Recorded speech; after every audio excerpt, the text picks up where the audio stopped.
old ears. You won't hear you probably, but.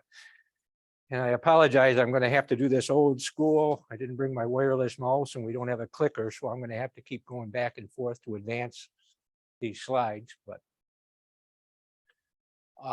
For those of you that remember me when I was auditing towns and villages, oh geez, this is gonna be awkward. All right, I'll try to avoid this. Yeah, maybe it would be it'd be less awkward anyhow, you know. Hard for me to stand still a lot of times. The topic we're discussing tonight is one that comes up an awful lot with, I mean, it came up during audits all the time when I was auditing, and it comes up in a lot of training events for towns because the highway fund is such a large portion of a town budget. And a lot of new board members and new highway superintendents are sometimes confused as to who's in charge of different things. So we're going to discuss some of that stuff. We're going to talk about budgeting. We're going to be kind of all over the board because we've got a blend of town boards and highway superintendents. Now, just so I can get a feel for who's here, how many highway superintendents do I have here? Okay. Town board members, town supervisors and board members, okay. Bookkeepers or accountants, okay, good. Anybody I'm missing? How about municipal attorneys? Yeah, good. They're fair game then, I guess, you know. Because a lot of what we're going to talk about is governed by town law and highway law and general municipal law, to some extent, local finance law. So everything dealing with local governments and school districts is the law. You can't do anything unless the law gives you the authority to do that. So on a lot of my slides that you'll have, I've got references to various statute sections of town law and highway law. Just for your reference, if you ever wanted to look that up or whatever, because these things come up from time to time.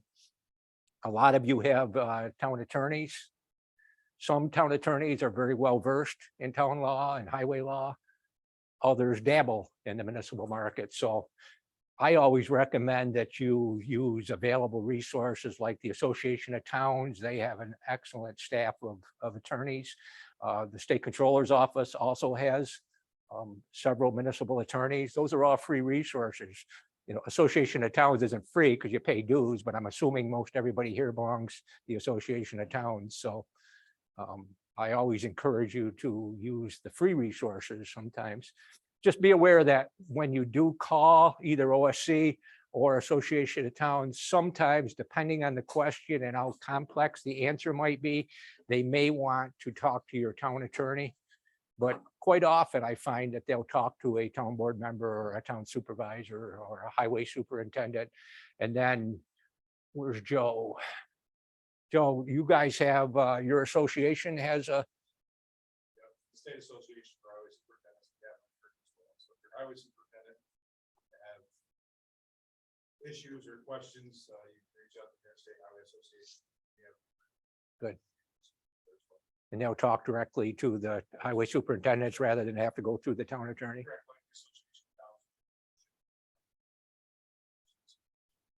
Good. Okay, thanks. So I guess we'll advance to the next one. So some of what we're going to talk about is the duties and responsibilities of the town board and the highway superintendent. Town Law 64 is really the governing statute for town board members. That gives them pretty much all of their authority. And there's numerous subsections that, and one of the subsections that you'll become very familiar with is the fact that town boards have ultimate control over town assets. Okay, and that comes up quite a bit as far as, you know, purchasing things and like that. So whereas highway superintendents, as we're going to talk about, they have control on the use of them. But so there's a blend of authority, and it's really, really important for everybody to understand that everything should be done cooperatively between the town boards and the town superintendents. And I know that's not always the case, but it should be, because the taxpayers lose when it isn't. So I always recommend to town boards that they have one of their town board members be named like a liaison or a go-through person on their board with their highway superintendent, so that they can become very familiar with town highway operations and be able to bring back issues to the rest of the town board. That seems to be, been my experience anyhow, the towns that have the best relationship have used the highway liaison on their board to do that. Any of the towns in here, do you guys have like a liaison on your board to the highway department? Apparently it's not a popular practice, but I would encourage you to explore that anyhow, because it does seem to work in a lot of the towns. That when I was auditing, we used to do 8 counties, and that's a lot of towns. And I would see it maybe 10% of the towns that we would visit would have one of their town board members be a liaison to the highway department. Okay.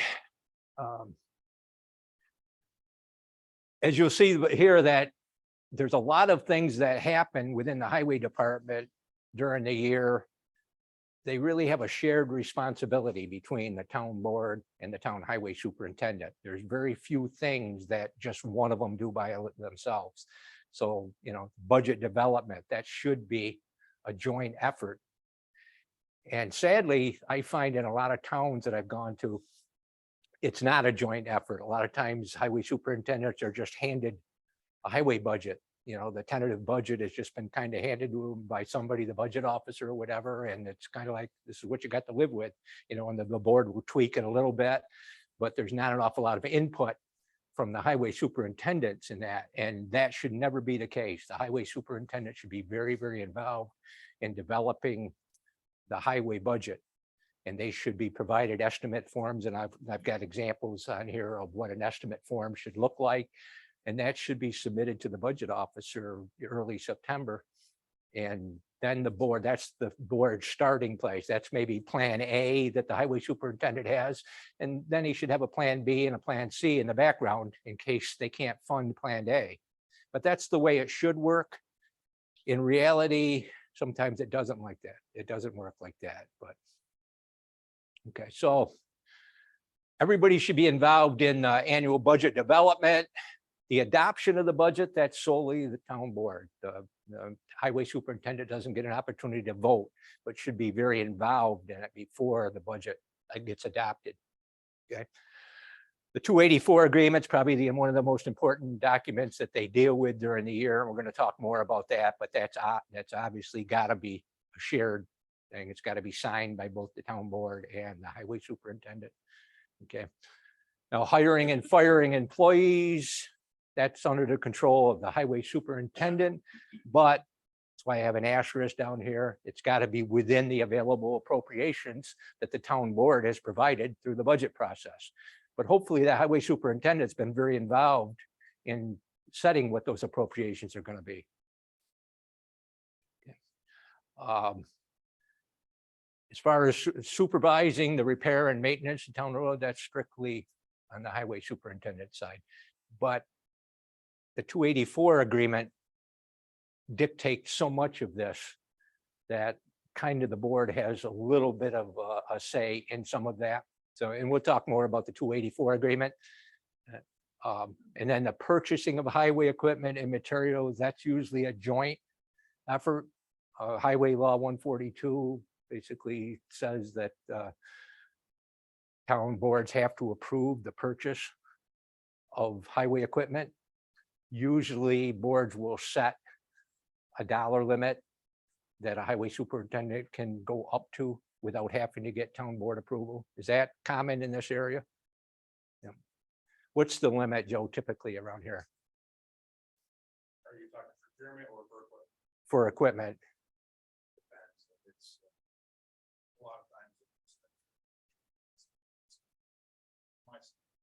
For me, I work with the board beginning of the budget process too, so that year, you don't necessarily have a set dollar amount, but we'll budget X amount of dollars for the year. Okay.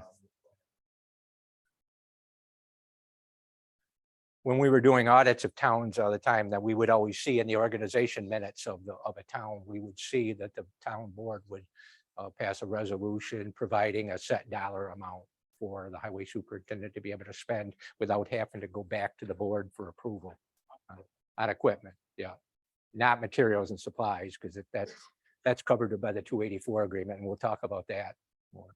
So these are some of the major duties and responsibilities. As you can see, they're shared. They're very, everybody has to be involved. And that's why it's really important to get the cooperation between the board and the highway superintendent. Jared, I think on that topic, just clarify between procurement and equipment purchase. Procurement doesn't necessarily represent equipment purchases. You're talking more of a capital purchase, dollar amount set versus procurement. Like my town, I have a $6,500 procurement policy. Other towns might have $500. But when it comes to equipment, there's a budget line set for X amount of dollars. It's separate in the procurement policy, which you're getting at, correct? Right. Well, the procurement policy covers any type of a purchasing, materials, equipment, whatever. And they usually address the bidding limits, the limits below the competitive bidding. For towns, it's 35,000 for public works and 20,000 for equipment purchases. So anything under those two threshold figures, towns are supposed to develop a procurement policy that addresses what they want to do with that. And it might say public works, for instance, it might go from 35,000 down to 20,000. And instead of competitive bids, they want 3 quotes or whatever, RFPs sent out. So that's the procurement policy. But 142 is outside of the procurement policy. That's just a statutory requirement that the town board approve purchases of equipment. And then it goes on to say, however, they can give the highway superintendent a little bit of latitude on there, and they could say, for instance, anything under up to $15,000, for instance, they could purchase without having to come to the town board. And that's something the town board needs to set up. And usually you'll see that in the organization minutes of a town meeting. We're going to talk a little more about a procurement too. Okay. All right. Additional duties. I mean, most of the highway superintendent's duties and responsibilities are outlined in Highway Law 140, 142. But there's additional duties, and this subject comes up a lot. We used to get involved in a lot in the office. We'd get questions all the time. And there's a lot of controllers' opinions and attorney general opinions. And those of you that aren't familiar with controllers' opinions and attorney general opinions, those are when the law is gray and people are trying to decide what the intent of the legislatures were when they come up with a law, because the laws don't address procedure. They just kind of say, okay, the law says this, but it doesn't really tell you how you have to do it. And it also doesn't address some of the gray areas. So short of going to court and get a court ruling, people will sometimes call the controller's office or the attorney general's office, and they get a legal opinion. It's not legally binding in a court, but it's usually sufficient for boards to make decisions. So there's a lot of controllers' opinions and attorney general opinions. I've listed some of them down here. For those of you who have never been on the state controller's website or the attorney general's opinion or attorney general's website, you can search their opinions. You can do it by topic or year, or if you know the number of the opinion, you can bring it up. But so the short answer to this is that yes, the town board can assign additional duties to a highway superintendent as long as it doesn't interfere with his main duties as being a highway superintendent. So some of these controllers' opinions will say, for instance, where a town will say can we assign the highway superintendent to be in charge of water and sewer districts? And there's controllers' opinions that say yes, as long as it's not taking away from his ability to do his main job. You know, sometimes it's garbage pickup, sometimes it's a number of anything, highway departments are very involved, as many of you know, in cemeteries, parks, things like that, non-highway related work. And a lot of people think that just because a highway crew is doing that, that must be a charge on the highway fund's budget, and they're wrong. The only thing that's a charge on a town highways budget is work that's actually being performed on the town roads. When his crew is working out in parks and cemeteries or water districts or sewer districts or whatever, those are a charge to the general fund, or if it's a water or sewer district, then the taxpayers within that special district will be paying for the payroll and materials and equipment or whatever. Okay. And there's a lot of confusion about that. We see highway budgets all the time taking a hit for things that they should not be taking a hit for, because they're probably going to be general fund charges. And we'll be talking more about that in a minute. Okay. This is just informational stuff. We won't spend a lot of time on that, but it's just generally the highway superintendent is elected. Are there any appointed ones in here? Joe, are you aware of any in this area that are appointed? Towns? Yeah. Lowville used to have an appointed one. I don't know if it still is or not, but that was the only one that I was aware of in this area for a while. But over in Onondaga County area, there's a few of them. Okay. So the salary of a superintendent is set by the town board during the budget process. It can be increased during his term by local law, subject to permissive referendum, and it can be decreased by mandatory referendum through municipal home rule. So is everybody familiar with the difference between permissive and mandatory referendum? Permissive is when you see a notice in the paper, it says that this resolution is subject to permissive referendum, then it means that in a case of a town, people are able to get together a petition up to, I think it's 5% of the voters who voted in the last gubernatorial election. So whatever that number is, you've got to have that number of names, town electorates on that petition, and you submit that petition to challenge the resolution that the board is trying to pass. And if you do that within the time frame and the petition's filed properly, it forces a town to put it up for a referendum. Okay, so that's permissive referendum. There are some actions of town boards that are mandatory referendum. They don't have a choice. Okay. And the other question that we used to get a lot about permissive and mandatory is a lot of times you'd see certain things, hot topics in towns, and a board doesn't want to make the decision themselves. So they say, you know what, we're going to have an election on that. We're going to have people vote on that. That's fine if it's at least subject to permissive referendum. But if it's not mandatory and if it's not permissive, you can't ask the voters to decide. You can't just find any topic that's not required to be at least permissive to put it up for vote. And the legislators have just thought that, that's why you got elected, is to make decisions. You shouldn't always go back to the voters. But very important issues like increasing the term or the salary of a highway superintendent, those are the type of things that you can pass local laws to change. Okay. So most of them are 2-year term. You can change it to 4-year, again, going through municipal home rule. Questions on that? Yeah. So if a town board asks additional duties of a superintendent, should that come with additional pay? Additional pay? Good question.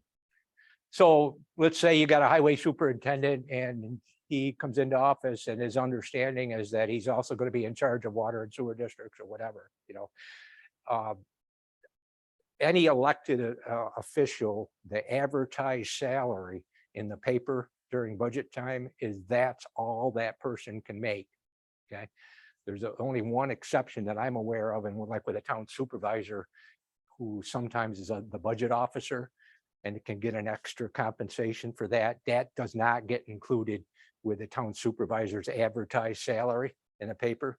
But other elected officials like highway superintendents like that should be all inclusive. He shouldn't be getting additional. Now, some of his pay may some of the administrative portion of his pay might get paid out of a different fund, but it doesn't necessarily, but it doesn't increase the total salary. Okay. Good question. Okay. Employee highway laborers, I mean, the highway superintendent is in charge of hiring and firing employees, again, within available appropriations, but they've also got county civil service requirements to adhere to. Okay. So these are typically the classes that civil service assigns to. I don't think that's changed. Joe, do you know? Still the same. Yeah. So like I say, the highway superintendent is in charge, but they have certain restrictions. And the biggest restriction is the available appropriation in the budget, you know. I mean, the highway superintendents sometimes want to put on an extra employee, but if the town board hasn't put in sufficient appropriations for that, then, you know, it might not happen. So that's why you need to have that cooperation you need to have. And that's where that liaison that I was talking about sometimes can run interference, you know, and kind of convince the rest of the board that, hey, they really need to do maybe at least a seasonal person or whatever. Okay. The law requires the town board approval for these type of things, but they can be employed to be used in a highway fund. Okay. And then the secretary and bookkeeper, that's hired and managed by the town board. Town highway superintendent is only responsible for supervising work that's being performed on town roads. Okay. So how many have a bookkeeper or a clerk in the highway department? Nobody, huh? It's very common, some of your other towns that I've been into, because for keeping track of time records and things like that, leave time, sometimes sometimes it's a shared service between one of the regular general fund clerks and does a little bit of work for the highway department. But that's an appointment made by the supervisor and town board, not the highway superintendent.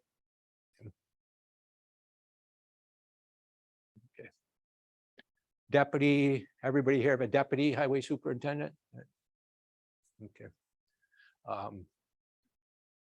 Normally, the deputy highway superintendent, his salary is paid out of the general fund, just like a highway superintendent's salary is paid out of the general fund, not out of the highway fund. The deputy should always be required to be charged out of the general fund unless he's a working foreman. And if he's a working foreman on the highway crew, then you can charge his salary to the highway fund. Okay. And the board can also authorize overtime to be earned by that deputy superintendent. I don't know how common that is. Do you know, Joe? Is it? Okay. Okay. It's an appointment made by the town board creates the position. The appointment is made by the highway superintendent, but if the highway superintendent doesn't do it within 5 days, the law will allow the town board to make that appointment. But it doesn't make any difference who makes the appointment. That deputy is going to serve at the pleasure of the highway superintendent, even if the town board was the one that made the appointment. Pretty good with that? Okay. And they work in the absence of the highway superintendent. They're required to file an oath of office. They're a public officer, just like the highway superintendent. Yeah. Okay. 284 agreement, we could probably spend an entire evening talking about that and different issues that come up, but it's probably, like I said, it's probably the single most important transaction between a town board and a highway superintendent. And you'd be surprised how many towns that we've gone to doing audits or doing training sessions when we talk about a 284 agreement, and you look out and they all got, I said, what the hell is that? And that's the authority for a town highway superintendent to spend money on repairs and maintenance of roads. You know, without that 284 agreement, there's a lot of things would have to come to, legally would have to come to a halt. You couldn't spend $1 without that agreement in place. So, and I know a lot of the associations like Joe's association, and you go to Cornell Local Roads and like that, they've got sample 284 agreements that you can kind of look at. But it basically just is your spending plan for road repairs and improvements during the year. And it's the law is silent as to when it can be, when it has to be in place. But I mean, it doesn't make any sense to have a 284 agreement signed without having adequate funding in the budget. And the budget gets developed the latest November 20th of every year. So, you know, if a town board wants to sign a 284 agreement with the town highway superintendent for $400,000, but has only put $300,000 in the 5110, 5112 appropriation accounts in the budget, then they're going to have to amend that budget, or they're going to have to amend the 284 agreement. The 284 agreement has to be signed by the majority of the town board and the highway superintendent, and it also is supposed to go to the county highway superintendent. I don't know how often that's happening. I think that's.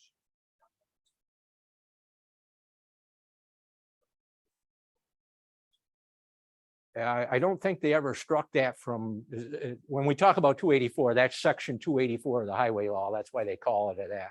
And the last time I looked at section 284, it still required the county highway superintendent. But in practice, it's just like capital reserves for highway equipment.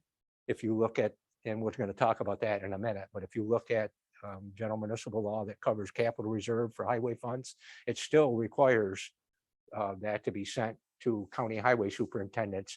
But I've talked to county highway superintendents over the years and nobody ever sees them. So it's something that's in law that, you know, it's being dealt with at the town level, but it doesn't go to the county level. But just be aware that I guess if somebody wanted to challenge it, you know, and if somebody wanted to challenge the validity of a particular thing like that, they might be able to, you know. Yeah. So yeah, you might want to check with your county highway superintendent. Yes, We always find that. Sent to the county. you always do. Okay. The county sent its application, we always send it. Okay. So that's happening in Lewis County anyhow. So I didn't. Okay. So it has, and a 284 agreement will have language in there, and it spells out the particular road, how many miles of a particular road is going to be worked on, and there's estimates of dollar amounts that are going to be expended. Okay. That can be amended during the year the same way that it was adopted. Okay, it still has to be signed by the highway superintendent, it has to be signed by the town board. It's got to be an agreement to amend it. So it's not carved in stone when you first sign it, but it should be amended because it's so important, and the courts really look at that, but they're trying to rule on different things. So there's a lot of court cases that have dealt with 284 agreements, and that's one of the first things they go to, is they want to see what your 284 agreement, and then if it was somebody violating a portion of that. So questions on the 284 agreement?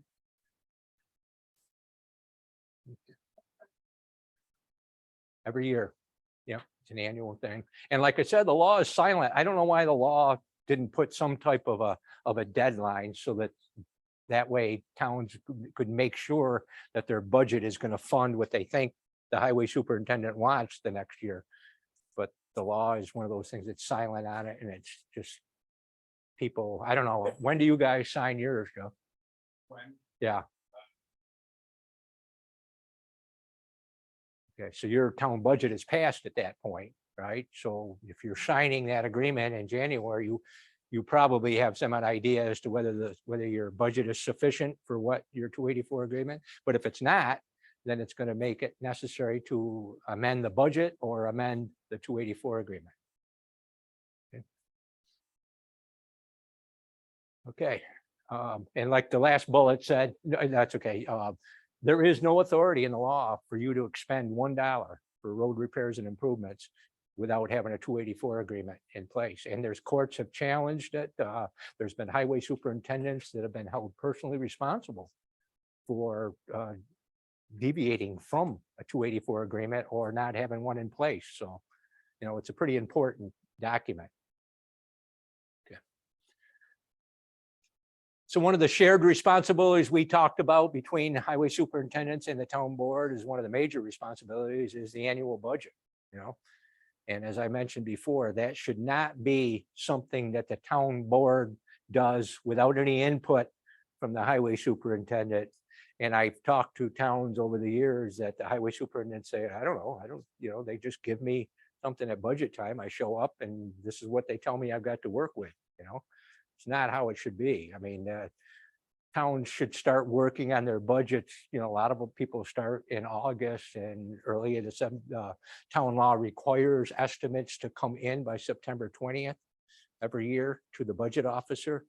And the highway superintendent should be provided with estimate forms to, and maybe that's where the first attempt is going to be, this is what I'd really like to have. And then when the town board starts having their budget workshops and they can't determine that they can fund that entire thing, then the highway superintendent should be brought back in and say, hey, we can't fund that. Where should we make cuts? Or maybe you don't have to make cuts. Maybe you haven't identified all potential revenue sources. You know, so there should be conversations all throughout the budget workshop about that.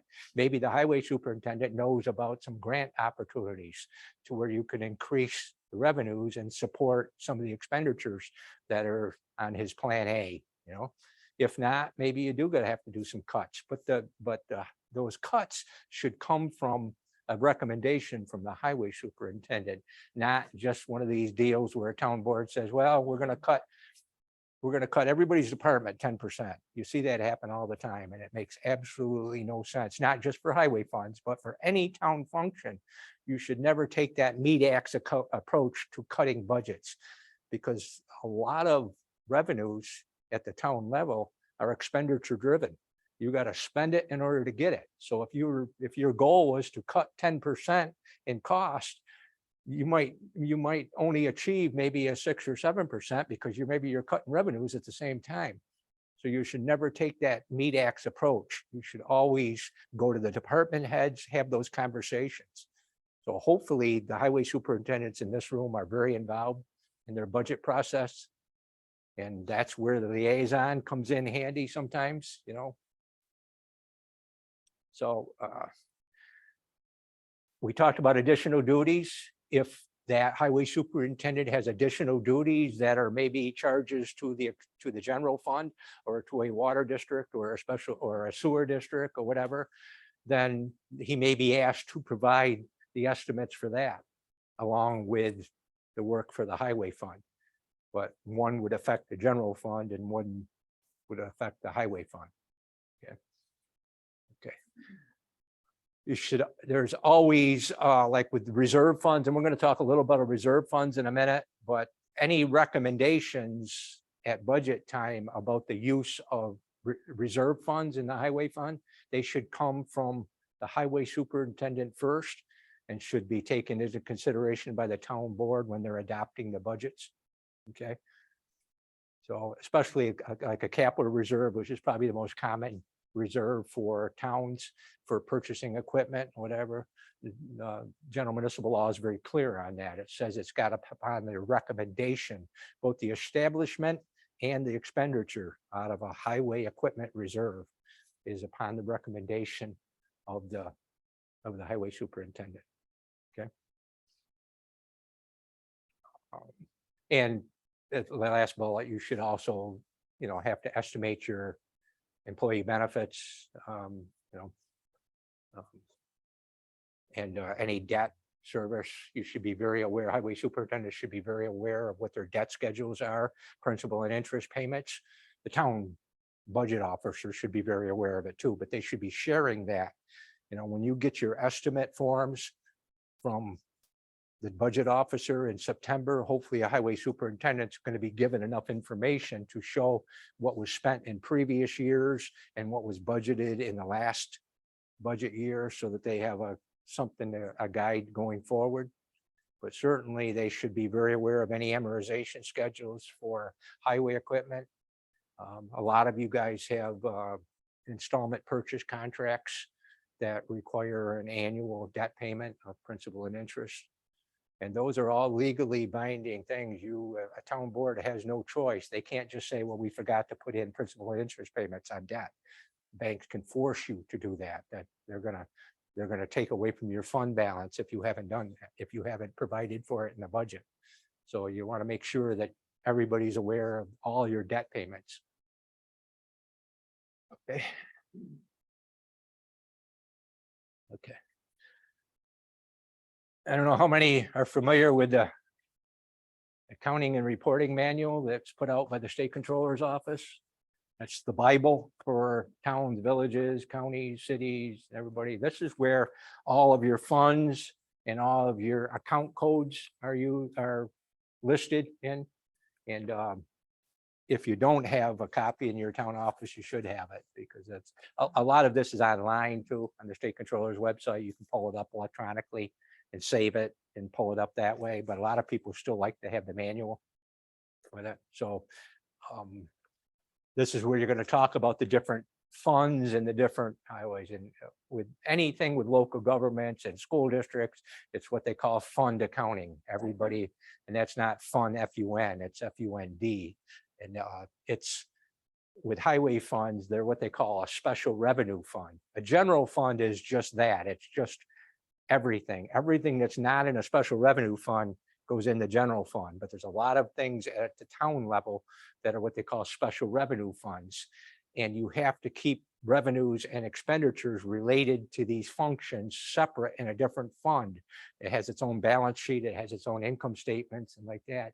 And there's certain revenues that are restricted by law to be put in certain funds. And at the town level, the highway fund is a special revenue fund. And that's where you're required to put things like your consolidated highway improvement monies, the CHIPS money. That's one of the reasons that that's a restricted special revenue fund, is it's supposed to be intended to be used for highway purposes and not be allowed to take over, to send it over to the general fund, for instance, and pay for something unrelated to highway. Okay. So how many towns have a village within them? A few. Okay. So those towns that have a village within them, typically you're going to have a DA fund and a DB fund. The DA, that's financed by taxes that's levied upon everybody in your town, including the properties within your village.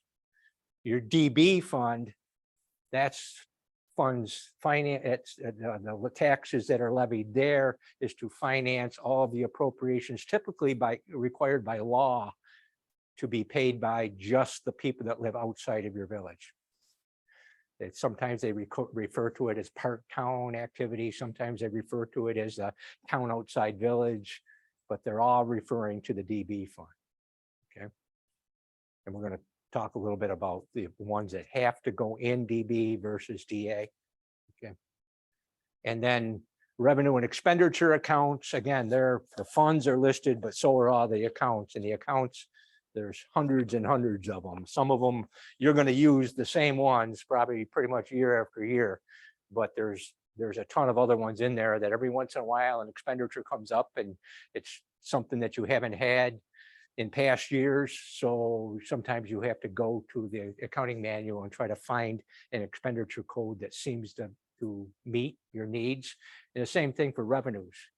Every once in a while, a revenue, well, recently with the ARPA monies, the American Recovery money, there was never a revenue account prior to just a couple of years ago with that. So the State Comptroller's office came up with a revenue code to put in their book.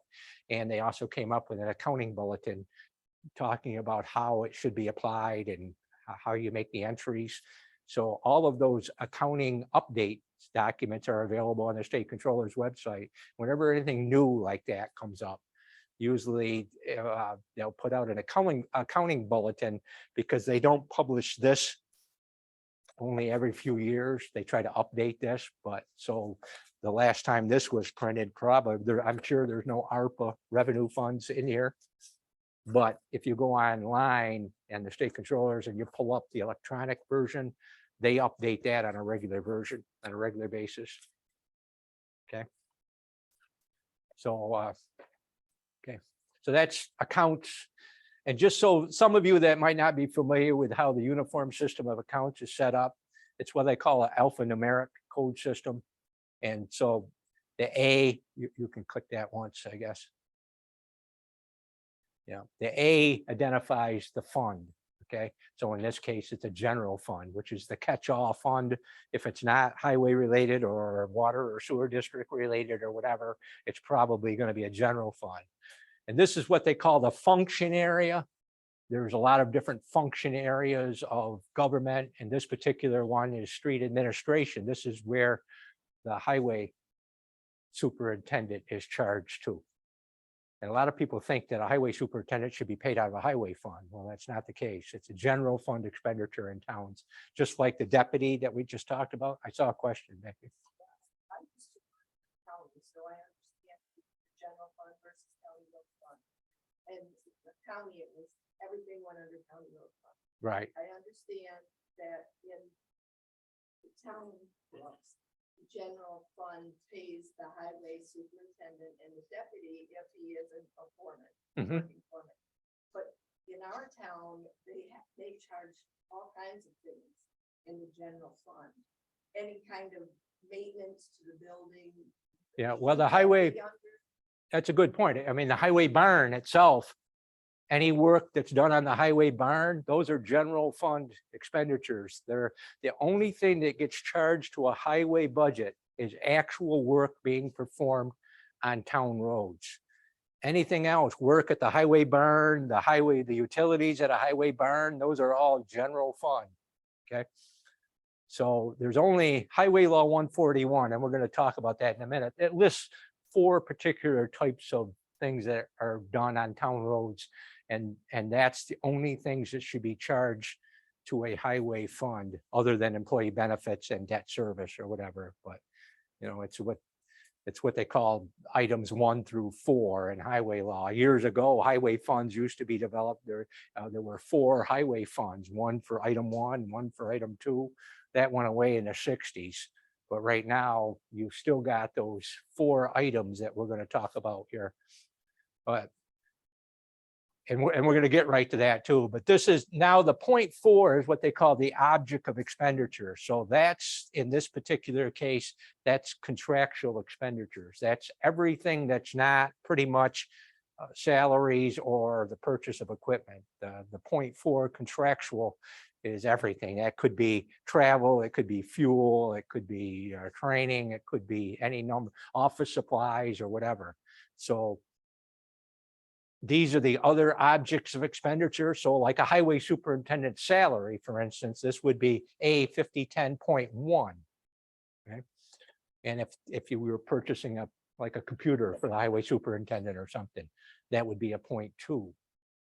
Most everything else is going to come under this 0.4, other than employee benefits and things like that. And these are going to be their own function area. So pretty much most of your areas of highway and general fund, you're going to have 0.1s, 0.2s, and 0.4s.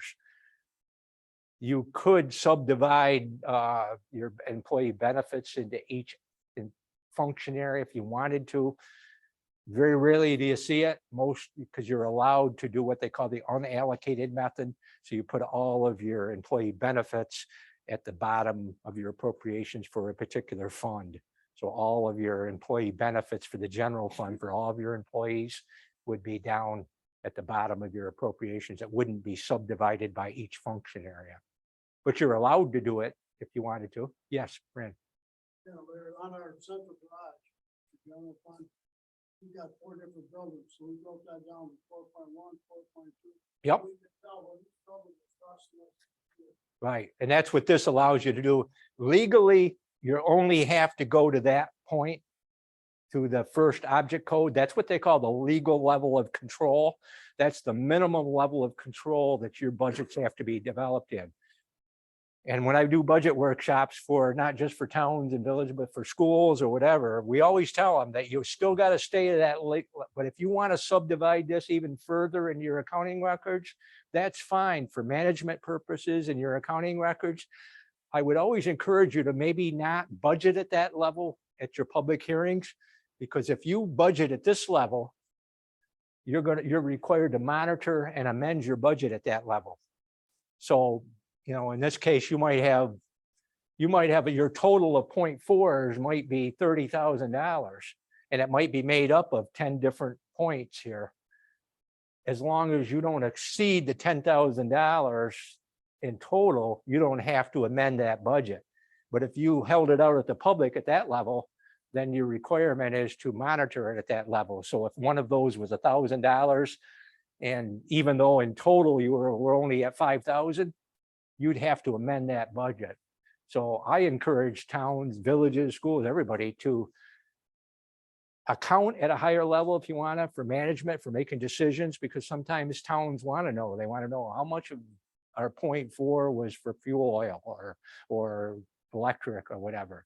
That's fine. Your accounting records could pull that out and you'd have a report immediately, but it doesn't mean that you have to budget at that level. You'd have that information available at a public hearing. If somebody said, hey, how much of that 10,000, how much of that is travel? Well, you'd be able to tell them because it would be in front of you. You just don't want to hold it out in your budget. That's what I would do if I was a town supervisor. I would budget at this level. But if my board wanted more detail in their accounting records, most municipal accounting software will budget at any level that you want, you know, and account for things at that same level. So in a highway fund, for instance, 5110, this is road improvements or road maintenance. And that's a 0.4. So that's going to be anything that's, you know, that supplies, materials that are being used to maintain the roads. Okay, so that's the 5110 is the function area. DA is the townwide fund. So that means that that budget's going to be funded by everybody in the town, including properties within your village if you have one. Okay. So, and salaries of people performing that would be a 0.1. If the town board was purchasing of a piece of equipment to be used to maintain the roads, then it's probably usually going to be reported in what they call the item 3 in a minute, but sometimes you'll see them in a 0.2. But usually in the 51, most of your highway functions are split up among 0.1s and 0.4s typically. And the 0.4s are very commonly subdivided in the accounting records. Everybody good with those? This is and once you get a copy of this and you look at it online or you look at here, you'll see lots of examples of different accounts, and you'll see different function areas that are listed in the highway. In the highway items, you've pretty much got 4 function areas. You got road repairs and improvements, you got bridges, you got machinery, and you got snow removal and miscellaneous. Those are the items 1 through 4. Those are the items that should be in your highway fund. Your highway crew might be doing a lot of other functions, but their charges should go to the general fund or to the water district or sewer district or whatever. Okay, everybody good with that? Going back to the budget, this is what an estimate form might look like that a highway superintendent should get. Maybe early September, maybe even earlier, you know. And it should have enough information here, like last year, what last completed fiscal year. This is what they spent in each one of those. And then the 22 budget, for instance, that's what was the modified budget as of the time, as of September of that year, that was. And then you have the department request. Now, it's so easy to get a lot of historical data because it's right available on the State Comptroller's website. It's on what they call Open Book New York. You can do a search on Open Book New York and you can go back to 2008 if you wanted to, and you could pull up a report of every year that every town has spent, every one of these things. And you could insert a column in an Excel spreadsheet. I used to do it for towns all the time. I'd give them like 5 years worth of data, and then I'd put a column where I put an average formula in. And they use that sometimes to come up with the first crack at the tentative budget, and then town boards would look at it and they'd say, okay, this is what we've been spending the last 5 years. Why all of a sudden are we asking for more? And those are the conversations you should be having with your highway superintendents as a board member on that. And the highway superintendent should be armed with this information when they're putting this request together. Okay. So if you're not getting something like this from your town boards, the highway superintendents, then you're not as involved in your budget as you should be, because it should be a give and take between the board and the highway superintendents. And you should be attending budget workshops. And when they're talking about cuts, the recommendations for the cuts should come, and not just highways, but any department head should be involved in that type of thing. There's some towns that have recreation departments, and there's other ones that have other departments, and those department heads should be as involved in this. It's not just the town board developing that budget. Okay. Same thing with the estimate of revenues. There's account codes in this accounting manual for various revenue codes, and they're local revenues. Some of them might be things that you're getting from the county, like if you're plowing county roads or taking care of maintenance on county roads and state roads. So, and then there's federal money. Sometimes you come through grant programs and different aid programs. They're all listed in this accounting manual, and you'll see them in your budgets a lot of times. Anything that you get in the 1100s and the 2000, the 2000 codes, those are more local type of revenues. You get down to the 3000 codes, those are state. Anything in a 3000 code, that's a state aid of some type that's coming into a town, not just for the highway, but also for general fund. That's just the way the system of accounts works. Anything in the 4000 code is federal revenues that are coming from. Okay. So that's kind of how your estimates form should be, and that's what you should be submitting to the town budget officer, probably by at least September 20th, because the budget officer has to get that tentative budget to the town board, to the town clerk by October 1st, and the town clerk is required to get it to the town board by a regular or a special meeting by October 5th every year. So a lot of boards start working in August, and I don't, how early do you start, Joe? August, okay, yeah. The law only specifies September 20th as a deadline for estimates to come in, but I know a lot of towns work on them. Some of them were working into July for it, but depends on how complex the budget is. Some of the towns, big Onondaga County towns are, there's a lot going on. Some of them have 60 special districts, water and sewer districts, and there's a lot to put together for a budget officer, so they start earlier. A town that doesn't have a village, you just have and if you don't have special districts like water and sewer districts, it's a little easier because you've just got a general fund and a highway fund. That's pretty much it. Towns that have got a village, then you've got probably 2 general funds and 2 highway funds that you're dealing with. Everybody good with the estimate forms? It doesn't have to look exactly like this. It could look, but that's the type of information that should be provided to you. And I always recommend more than 1 year of actual, just because it's so easy to obtain. It's not like you got to go through all the accounting records and pull it out. You can pull it right up online. And I get towns, even since I've been contracting with Tug Hill, they'll ask me to put together a 5-year report, and it's no big deal for me to do it. I just go to the State Controller's website and I put the years I want in and what fund I want to use or whatever, and I just send off a spreadsheet. So it's very easy to do. Questions on that? Okay, when we talk about budgets, I mean, most people know that with a budget, your financing sources should equal your appropriations or your estimated spending. But there's really more to that. I mean, and that's where a lot of town, villages, school districts, they get in trouble budgeting because they don't really know the difference between just a balanced budget versus a structurally balanced budget.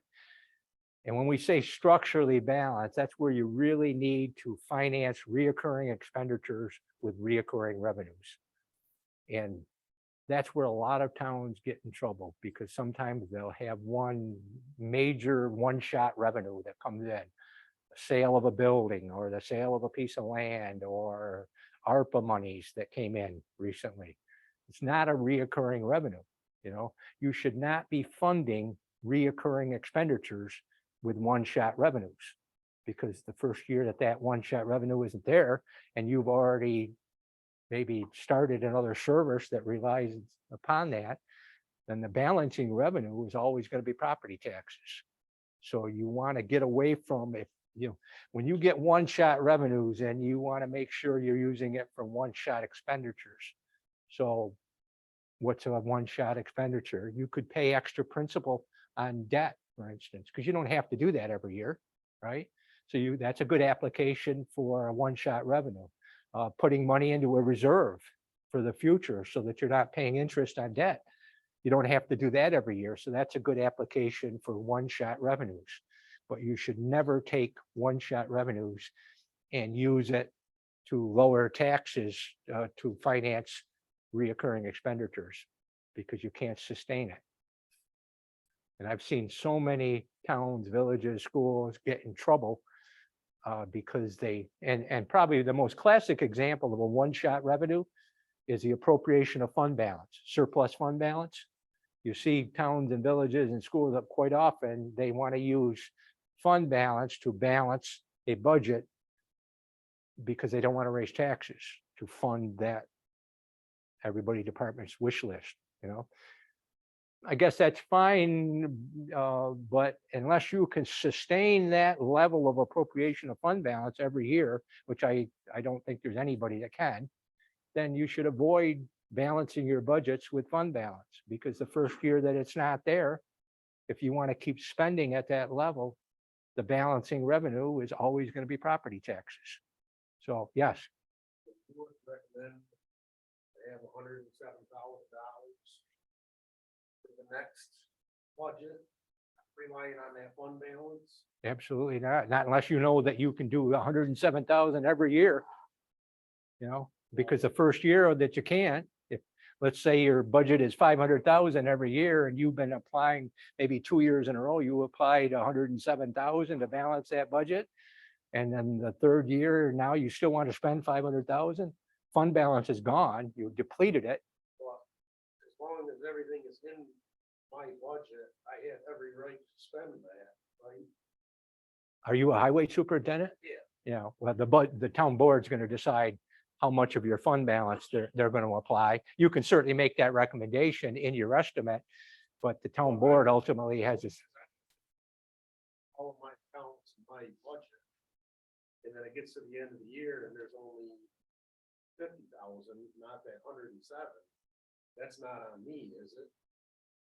Your only requirement is to stay within your budget, whatever your budgeted appropriations are.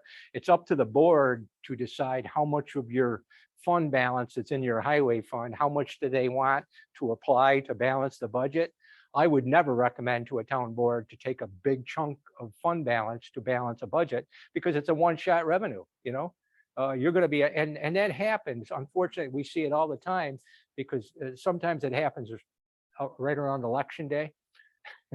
If it's a year that new town supervisors are getting elected and let's say the incumbent has been in there for a while and he's going to challenge that year. If you think of the budget calendar for a town, right, the budget has to be passed by November 20th. Election day is the second Tuesday in November. So what'll happen is if sometimes you'll have incumbents that want to run on the platform that they lowered taxes that last year. So they took a large chunk of the fund balance to reduce taxes. And if they got beat, that's going to be the next person's problem because they're gonna have their fund balance depleted for their next budget that they have to do. And if that incumbent won, then he's gonna have to scramble to try to build the fund balance back up. It should never be like that. It should be, you should always make sure that you manage fund balance. And it's probably one of the most major functions of budgeting is proper fund balance management. And Part of staying in his budget is also being cognizant of whether his revenue. Also, he can stay within his expenditure budget, but he's got to realize he may not be within his revenue. exactly, and that's why it's important. It's a good point. You need to monitor that budget throughout the year, because even though your appropriations seem to be sufficient, let's say in October, right? But somebody should be monitoring that budget and the revenues, and if there's a shortfall in revenues, somebody should be telling you, whoa, we got to put the brakes on in spending, because, let's say you estimated some state aid of 50,000 and only 20 came in, but your spending plan was in anticipation of that revenue source, then at some point, somebody needs to go to you and say, hey, revenues aren't coming in as planned. So we've got two choices. We can amend the budget. A lot of people think when you amend the budget, you're increasing it all the time. A town board can decrease an entire budget at any time during the year, not just at budget time. And sometimes they should, because there might be a major revenue, maybe a big grant that they planned on and isn't coming in. But the appropriation is still there for spending in anticipation that you're going to get that. Well, you need to let somebody know that, hey, now that appropriation isn't valid anymore. So, because if you go through with the appropriation and the expenditure and the revenue didn't come in, there's only one way to finance it, and that's with your fund balance. Unless you can come up with another revenue source during the year, which isn't very easy. You only get one crack at the taxpayer. They don't like to get a tax bill like in July, I think the question was asked. If his appropriation is 500,000, revenue stream is sufficient, everything meets. Is it okay for the board to ask him to not spend 100 on that 500,000? Checks out. Is that what you were getting at? Yeah, but they're expecting me to have that money left over to buy it to the next. Fund balance not included, just your yearly budget. If you get an approved budget and your revenue source comes in as it should, you're saying if you're asked to not spend 100,000, even though everything has come in as it should, is that problem? Is that what you're asking? Yeah. Yeah, so you're basically trying to generate a surplus at the end of the year that can be carried over. It doesn't necessarily increase your appropriation to the next year. The town board could decide to do that. It just comes back to you as fund balance. And that fund balance, some of that surplus at the end of the year, that's when town boards, with your input, should say, okay, of that, let's say we generated $100,000 surplus. How much of that do we want to use? Maybe do we want to use a portion of that to reduce taxes next year? Or maybe we should pay down the principal on, I would always recommend that you use it for a one-shot thing, like pay down debt principal or put money in a capital reserve, because you don't have to do that every year. But you could take a portion of it and use it to reduce taxes the next year or to increase spending, but you just have to make sure. And that's why you really shouldn't just be developing budgets 1 year at a time. I mean, every town and village in here should have multi-year budgeting plans looking out 3 to 5 years. There's not a business that I'm aware of, private sector business, that could survive looking 1 year down the road. And a lot of towns are multi-million-dollar businesses, and I know when I say that, it's easy to say it, because a lot of people just get overwhelmed with the annual budget, much less a 3 to 5 year projection. But that really is the most effective way to manage fund balance and to provide for your capital needs. It's a give and take back between the highway superintendent and the town board. Town highway superintendent should be providing a list of future equipment that you anticipate to have to buy. And the town board should come up with a plan to fund that with your input, and that's where you blend in your reserve policies and your fund balance policy to make sure that you're not overburdening the taxpayer with that. A lot of people just try to generate surpluses every year and they just squirrel them away into surplus, into reserve funds without any plan. School districts are famous for that. They just take more money every year from the taxpayers and they put them away into various reserve funds without any plan in mind and without telling anybody what it's for. And that's not how you should do it. You should be looking down the road and you should be able to tell people what it is that you're saving your money for. So I would encourage you to have those conversations and try to get, even if you bring in a consultant or somebody to help you develop a 3 to 5 year plan, because after it's developed, it's just amending that plan, year after year. But it's the best way for you guys to have equipment when you need it without having to issue more debt than is necessary. Yes.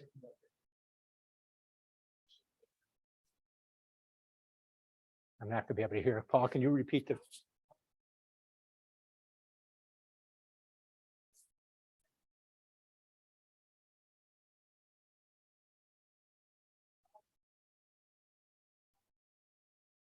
Okay.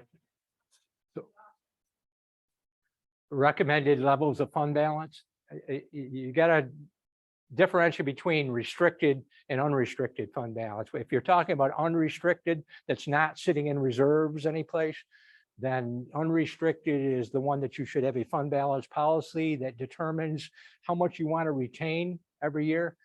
And it's going to differ from, it should differ from the general fund to the highway fund, because if you think of the functions within the general fund versus the highway, and you look at a town's calendar, a highway fund should have more unrestricted fund balance carried over at the end of the year, because your expenditures in a highway fund are front loaded the first of your year. You're in your snow removal process, right? General fund expenditures are pretty much even 12 months out of the year, right? Your highway fund expenditures and really unrestricted fund balance, the reason you retain any of it from year is for cash flow. You have to have to pay your bills while you're waiting for your major revenue sources to come in, which is property taxes typically, okay? You usually get made whole by the end of February, but you got to pay bills the first 2 months. That's the purpose for carrying over any unrestricted. So some towns use a rule of thumb, 20% of the next year's budgeted appropriations for unrestricted. That might work for them, but maybe it doesn't, because maybe they foolishly scheduled a large principal payment in the first 2 months of their fiscal year. If that's the case, then they're not going to have money, cash flow. So you have to look at your timing of your expenditures and your revenues. So it's hard for me to say to you, every town should have 15% in their general fund and 25 in their highway, because it really depends. It's probably, if you had to, like GFOA, the government finance organization, they tell you you should have 2 months worth of expenditures, the equivalent of 2 months worth of expenditures to be unrestricted. And your restricted portion, which is the money that's sitting in reserves that the town board has established, there's no limit to them, but they should be linked to a plan. You don't just use them as a parking lot to dump surplus monies into. So the unrestricted portion is the portion that the town boards need to be thinking about. And, how much of that do they need to keep for cash flow purposes? And let's say you came up with a plan and it was 200,000 that you wanted to retain. And at the end of the year, you've got 400,000 to play with, right? That's when the town boards need to have a conversation. They should be saying, okay, we know we want to keep 200 for cash flow and so that we don't have to issue short-term borrowing or whatever. But now we got 200,000 left. What do we want to do with that? Do we, are there reserves that we still need to put money into? Is there principal on debt that we could pay down with it? Maybe we'd use a portion of. So, well, you're not budgeting, you need budget. You're under reporting your revenue and over reporting your expense. So in reality, you're not saving the taxpayers any money because you're collecting it every. So you really need to look at your budget and be more honest. But I mean, that's how surpluses get generated every year. I mean, either overestimate expenditures or underestimate revenues. And sometimes sadly, that's by design at the local government level. School districts are notorious for it. But that's what they do. They just purposely overestimate all like expenditures. They know they want to generate a surplus. And then, then they just decide, okay, this is what we're going to do with the surplus. It's not how you should do it. You should budget for reserves. There's places in your budget that you could say, for instance, that we want to put $40,000 every year in a highway capital reserve.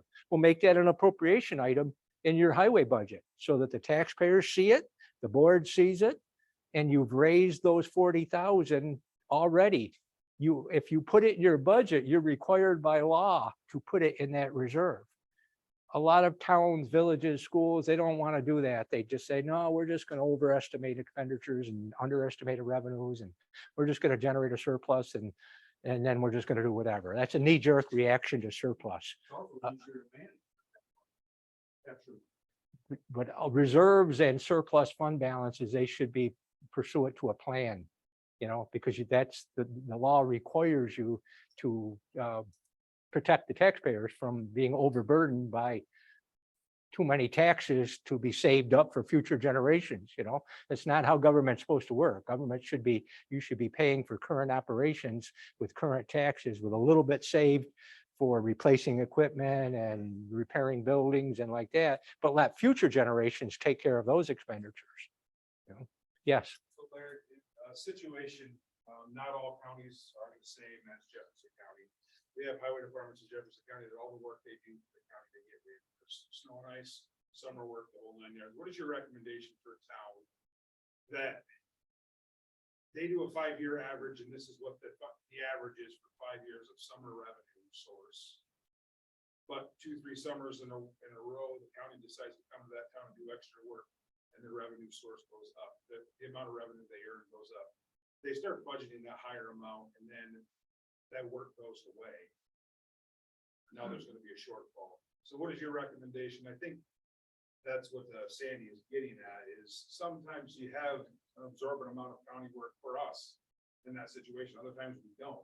So myself, what I try to present to the board is a roundabout average of what we consistently get. We get extra, that extra money is what we try to put away to a reserve for equipment, so on and so forth. But in the past, as Sandy took over previous years, before I was highway superintendent, before she came back as supervisor, it was just that. Money was budgeted, money wasn't spent, and then that money got pulled down.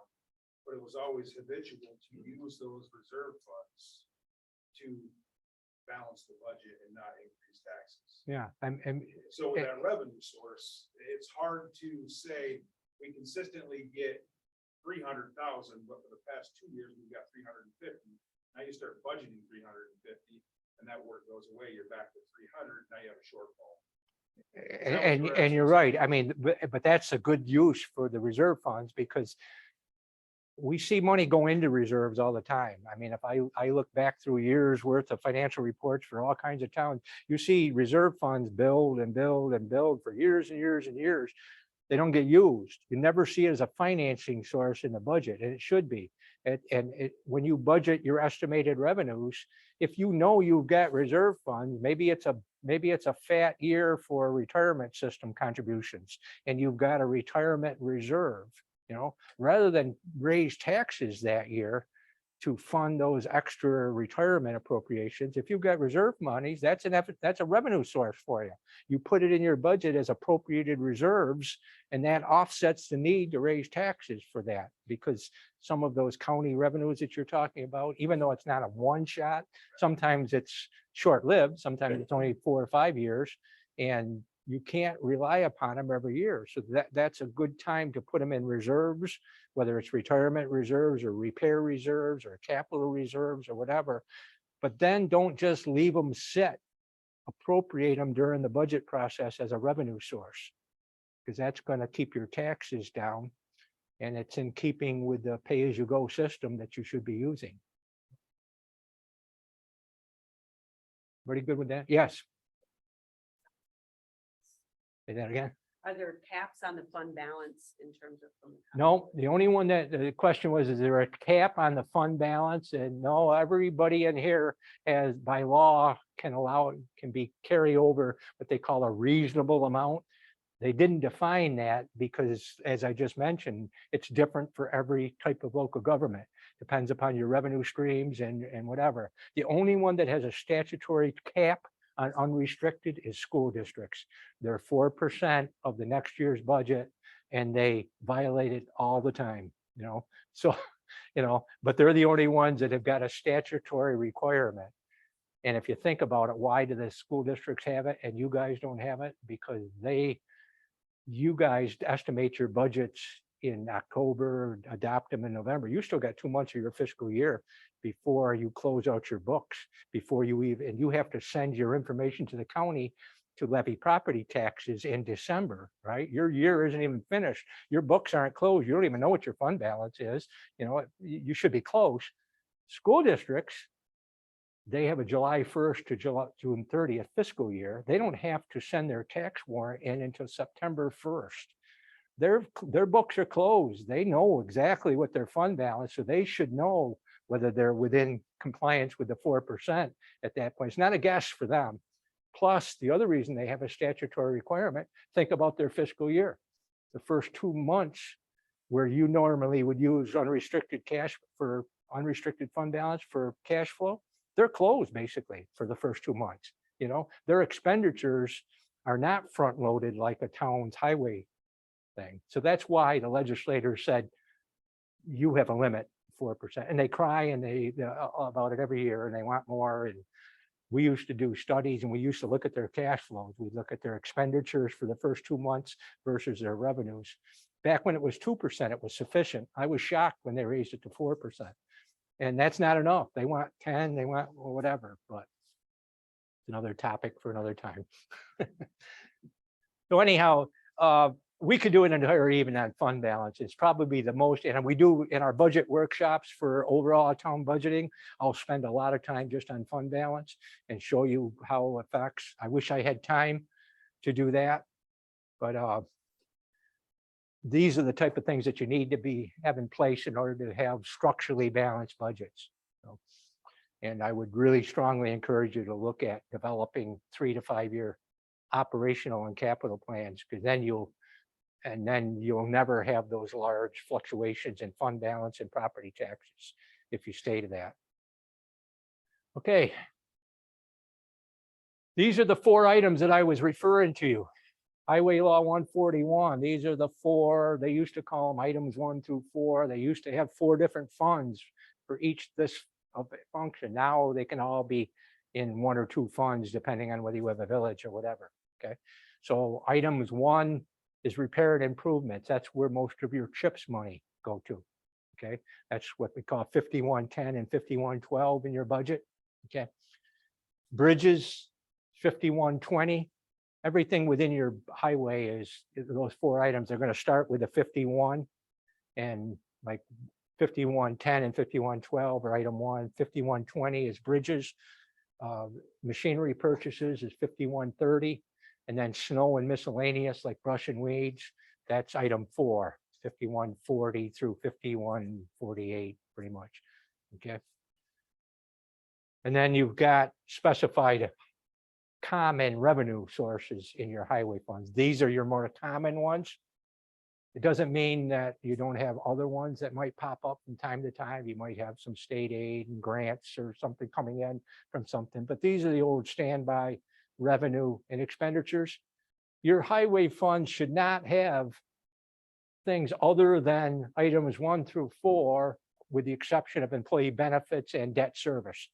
Most everything else that you might get in charge to a highway fund is probably more appropriately charged for a general fund or a special district. And a lot of town boards and highway superintendents sometimes have the mindset that, well, my highway guys are doing it, it must be a highway charge. No. And there's a number of ways that you can charge the right fund. You can do it through the payroll process. You can charge it directly to the fund when you're entering your payroll data. Or you can charge the entire thing to highway, maybe when it's happening, but then later the highway superintendent could voucher the general fund or the water district or this or whatever to get reimbursed for the portion of work that they did off of town roads. That's the way it should work. And that's the way the law requires, because going back to the fact that this is a special revenue fund, the expenditures are restricted as well as the revenues. So there's no authority for you to transfer money out of a highway fund to take it to the general fund. And in essence, if you're performing work that is not highway, but you're charging it to the highway and helping out a general fund or helping out another, that's the same thing as an expenditure being transferred on a highway. You know, unless you're getting reimbursed, which you should be, the law requires you to be reimbursed for it. But I would dare say 75% of the towns that I used to visit, they were charging work to the highway fund, doing mowing and cemeteries and parks and digging water lines and water districts and sewer districts and never getting reimbursed. And their budgets were getting hit all the time with it. Should not be the way it should be. The law requires only those things to be charged. But okay. Yeah, question someplace? Yep. The sale of equipment, can you explain how that goes? Because our CPA tells us we can put that back into the general fund. Okay, good question. The sale of equipment, are we talking about sale of highway equipment? Yes. And then your CPAs are wrong. Revenues always follow expenditures. That's the general rule in accounting and budgeting and not just town, villages, or whatever. So if you spent highway money to purchase the piece of equipment, the law requires you to put those revenues back in that fund. Okay. Into the reserve or unreserved. It can be, the board can do whatever. It can be, it's a highway revenue at that point. It could be, the board could decide that, hey, we sold that and eventually we're going to have to replace it. So we're going to put it into a reserve, or they could budget the next year and actually purchase the piece of equipment without putting money in a reserve. But the bottom line is it's a highway revenue. Now, can you take the money and put it in the budget line that year and use it in that year's budget? You'd have to amend your budget to do that, but you could, you know, if it was a revenue that you didn't budget and it came in and it was, you'd have to make a determination at that point as to whether you've got available surplus, because basically what you're doing is you're appropriating additional surpluses. Because if you think about your revenue sources and your budgeting, your revenues are estimated in whole, every one of your revenues in the highway fund. So just because you get, let's say you budgeted 50,000 and you got $75,000 worth of sales tax come in, right? A lot of people would say, well, we got $25,000 extra, we can increase our budget by 25,000. And the answer is no, because you have to look at all your revenues. What if another revenue that you had estimated at 60,000 only came in at 30, you know? Now you don't have 25 extra, and actually you got 5 less than what you thought you had. So you always have to look at everything in aggregate when you get that. The only exception that would be like insurance reimbursements and things like that. You know, you obviously didn't know that you were going to wreck the truck, so you didn't know. So you got to budget that appropriation, but you didn't also know that you were going to get an insurance reimbursement. So that's the only time that you would have to make that calculation. And there's a really good publication on OSC's website. It's called Information for Town Officials. If any of you get an opportunity, it's right available on the website. And you can also get a printed copy right from OSC.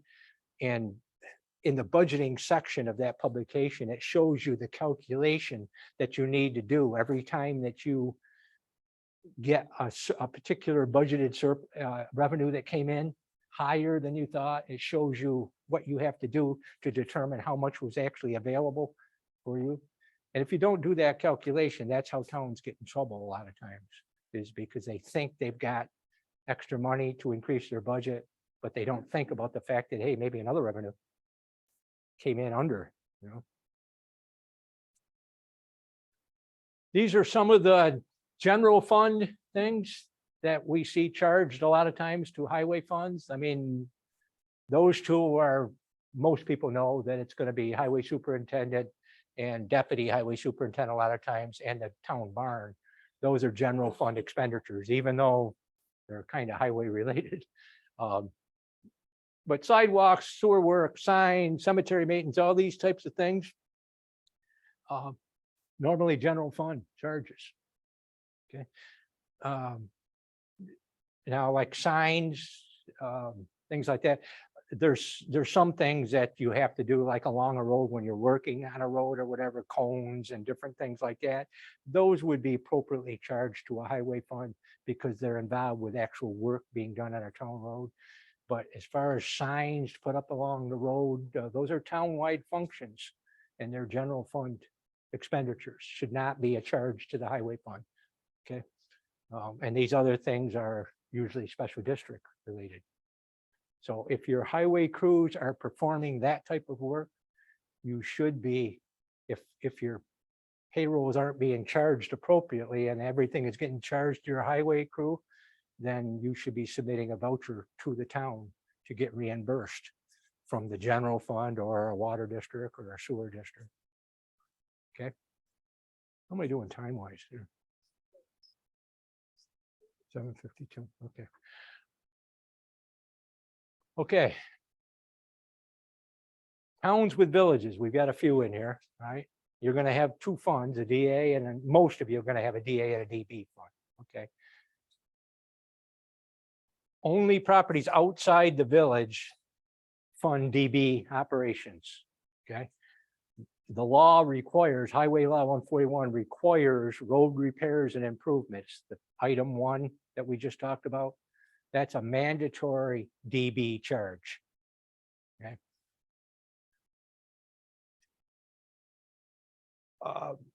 277 allows town boards to decide where they want to budget snow removal, miscellaneous, and like machinery purchases. You have an option with that. The town board can determine that they want to exempt the village portion of the town from those purchases.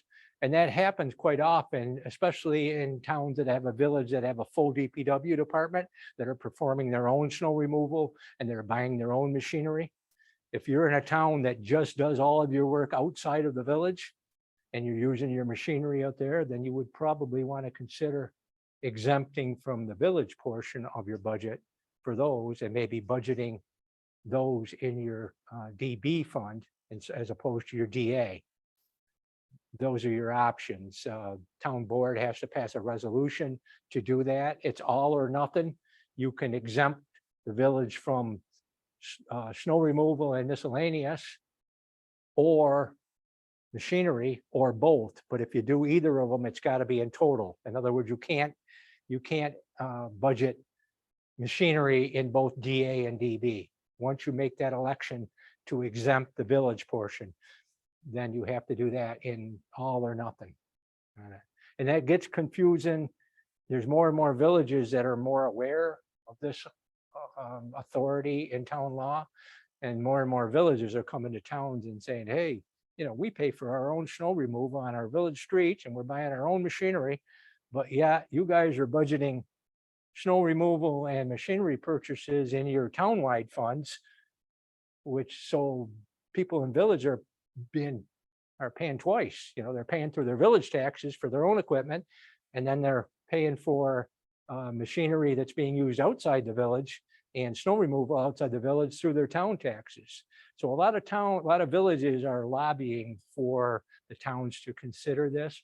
It's not mandatory. A town board can choose to do it one way or the other. And I've seen both the Association of Towns take on it, and I've seen NICOM, the village and cities, take on it. And obviously they disagree. You know, the NICOM says they should be exempting the villages, you know, and the town is saying, Town Association of Towns will say, no, village, we're first and foremost part of a town. They're required to participate in town expenditures, and then they'll go on. It's hard for me to swallow this one, but they'll go on to say, well, the people that live in the village also go outside and use the town roads too. So they should participate in plowing those town roads. Well, I would make a case for the fact that the people that live outside the town probably come into the village more than the other way, and they don't pay anything for village snow removal. So town boards and village boards should have those discussions. I'm not saying there's a right way or a wrong way. Every situation is a little bit different. Every town village tax bases are a little bit different and might, in some places that might put an undue burden on one tax base or another. Because there's some towns that have 50% of the taxable assessed value of their town is the village, but then there's other towns that they maybe have 10% of their town is the village. So it presents, but just be aware that you have the option available at budget time that you can do that. We used to mediate discussions between towns and villages all the time about whether they should do that. And we'd show them the numbers and we'd pull it up on the stuff and show them what the tax effect it would be. And sometimes it made a difference, but some of them, usually they came into those meetings with a preconceived opinion. And that was, you weren't going to change them, didn't make how much sense it made. So bridges is always a DA fund. You don't have any option. You can't put bridges, the 5120, you can't put that in a DB fund. Okay, that's always going to be.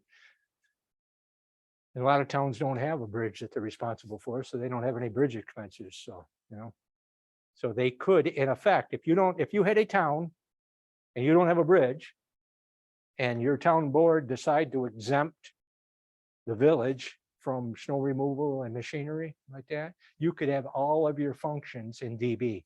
You wouldn't even be reporting a DA fund at that point, because everything would be being financed by the people outside your village in the DB fund. If you have a bridge, you're always going to have a DA fund. Okay. Revenues, we just finished this. Revenues always follow expenditures. So that's the general rule. Okay.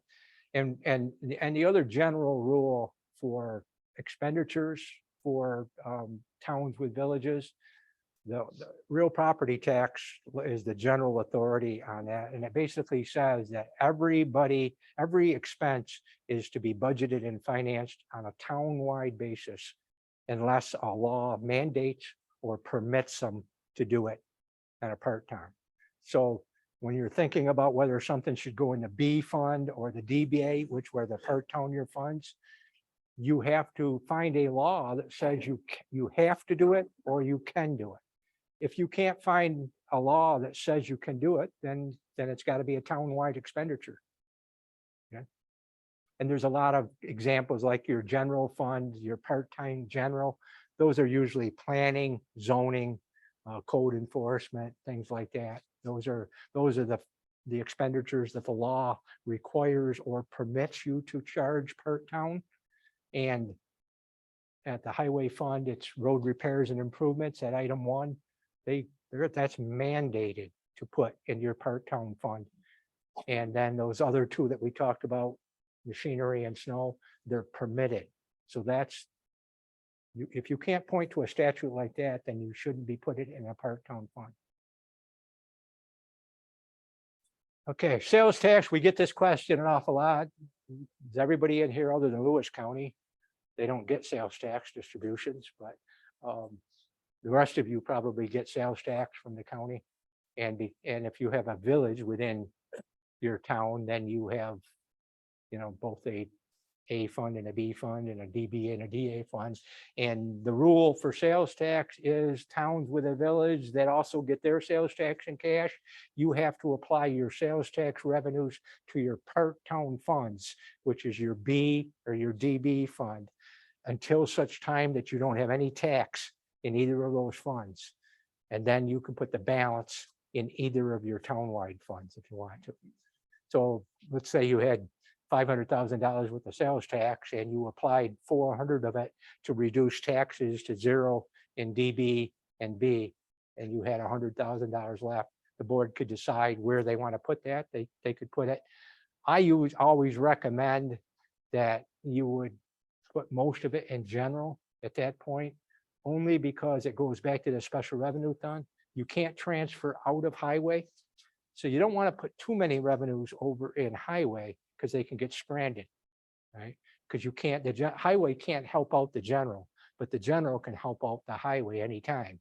So I always tell people, if you're unsure, I would budget more over in the A fund.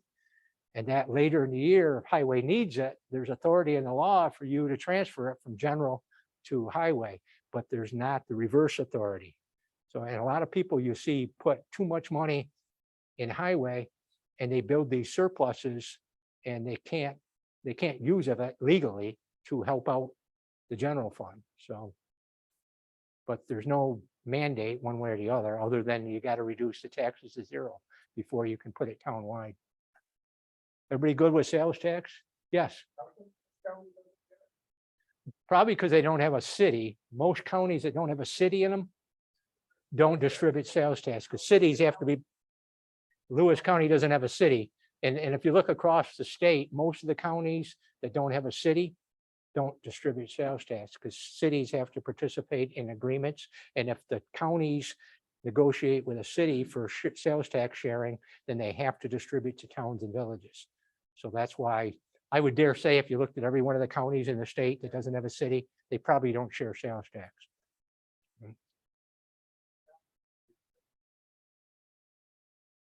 Okay, and CHIPS money. CHIPS money is to be used for highway department. And it's road repairs and improvements, the majority of it. It's to fund your 284 agreement. You know, there's a lot of controllers' opinions and attorney general's opinions on about the use of CHIPS money. And that's the purpose of your CHIPS money, is to improve your highway. It's an expenditure-driven revenue. You got to spend it before you get it, but you're given, every town gets an allotment of CHIPS money every year. And sometimes they use it, sometimes they roll it over and use it, maybe get 2 years worth of it and use it in 1 year. But that's the purpose of it. And it's a highway function. It's not allowed to be used for general fund purposes. Yeah. And it should be closely linked to your 284 agreement. Okay.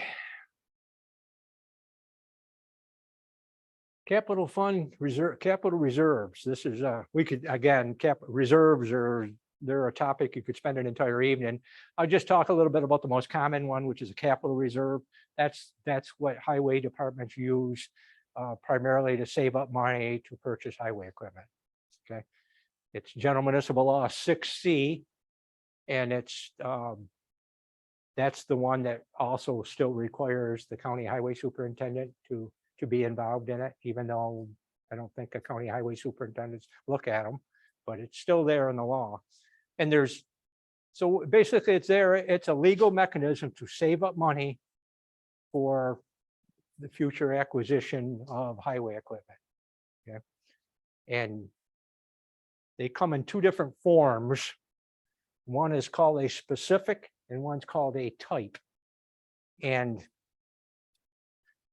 it depends on what you're saving up for. If you know exactly what you're saving up for, then you probably want to establish a specific.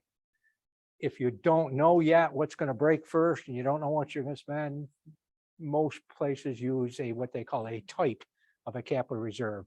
So you don't have to specify what piece of equipment, and I'll show you in a minute examples of that. But it has to be created by a resolution of the town board.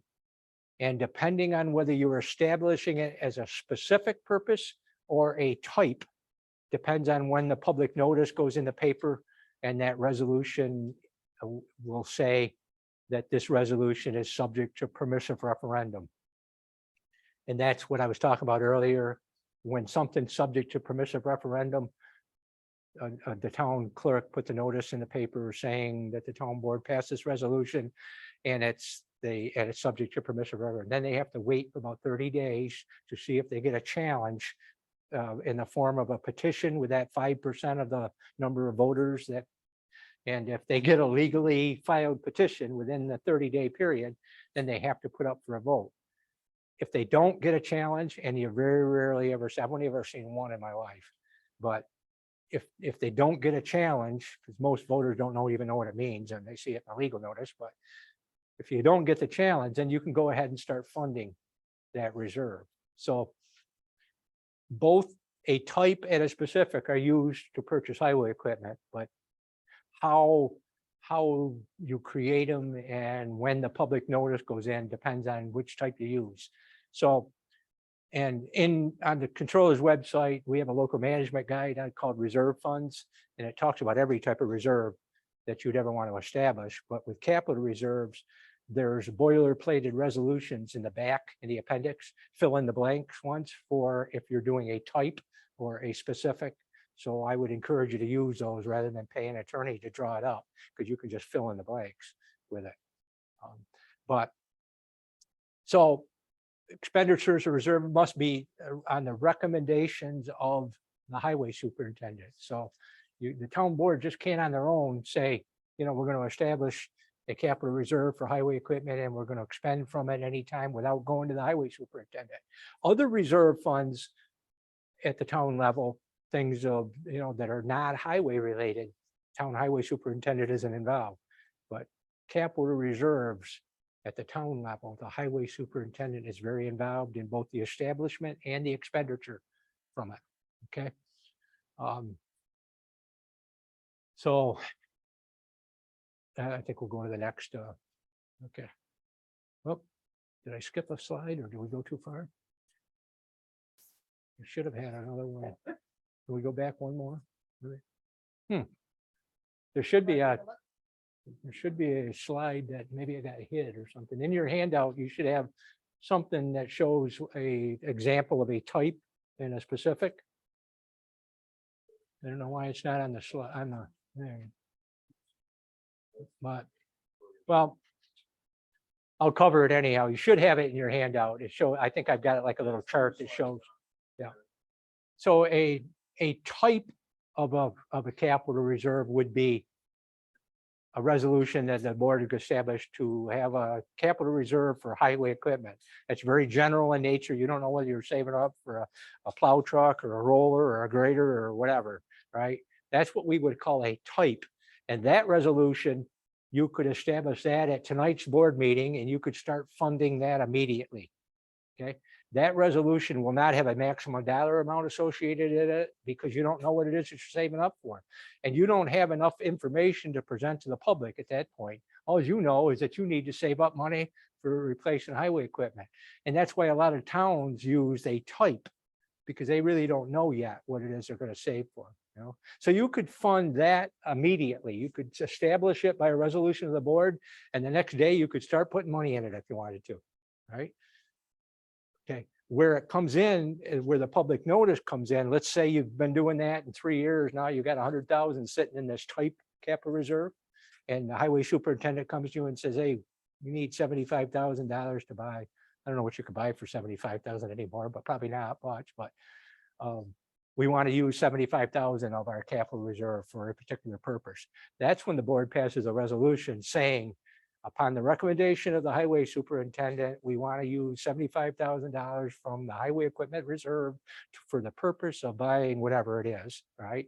That resolution gets publicized in the legal notice, and it says this resolution is subject to permissive referendum, okay? So now you wait your 30 days.